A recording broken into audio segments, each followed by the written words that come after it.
Growing up, I never knew my father. It's not that he wasn't there. I didn't know who he was.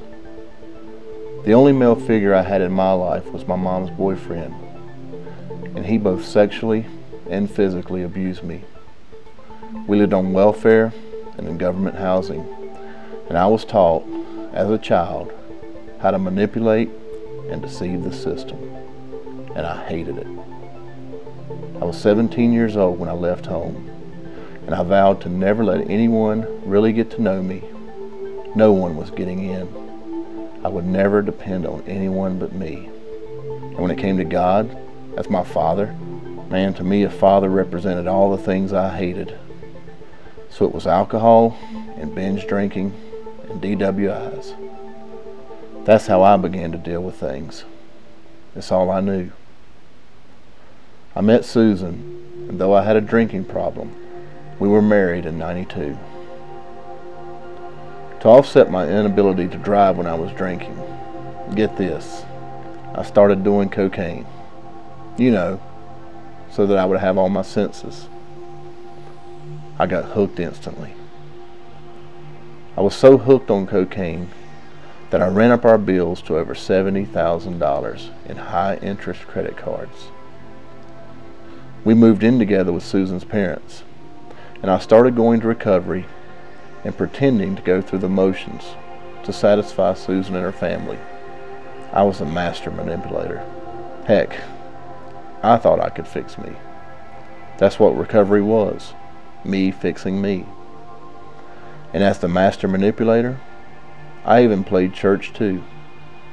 That's what playing church was all about, me fixing me, continuing to pretend to go through the motions. I even convinced Susan and myself that if we had children, the responsibility of children would fix me. You want to know when it was that I knew I couldn't fix me? I bought drugs one day, and I was starting to get high, and then came a phone call from the daycare.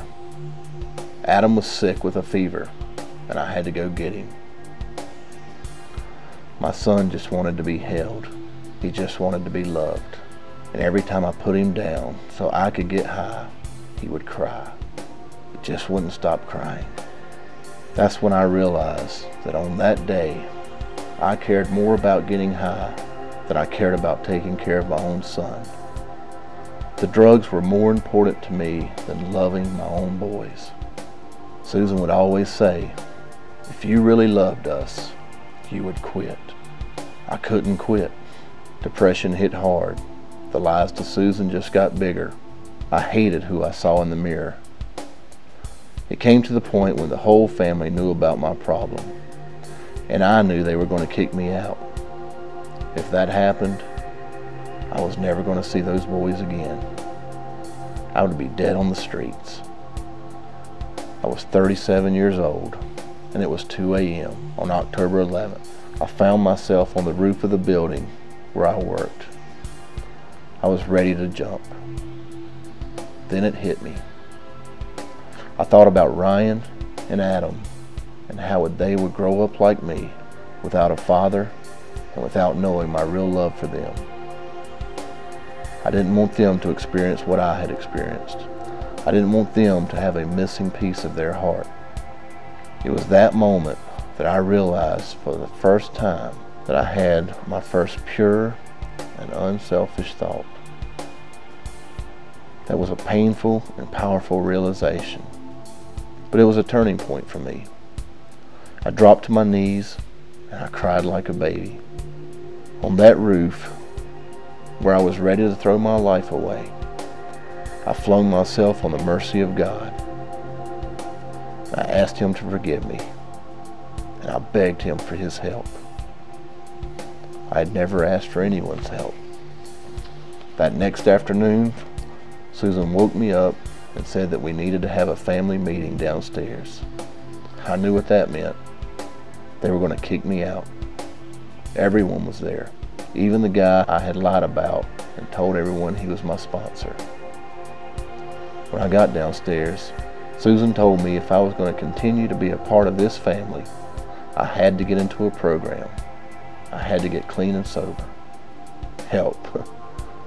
The help I had prayed for had arrived, and I gave myself over without hesitation.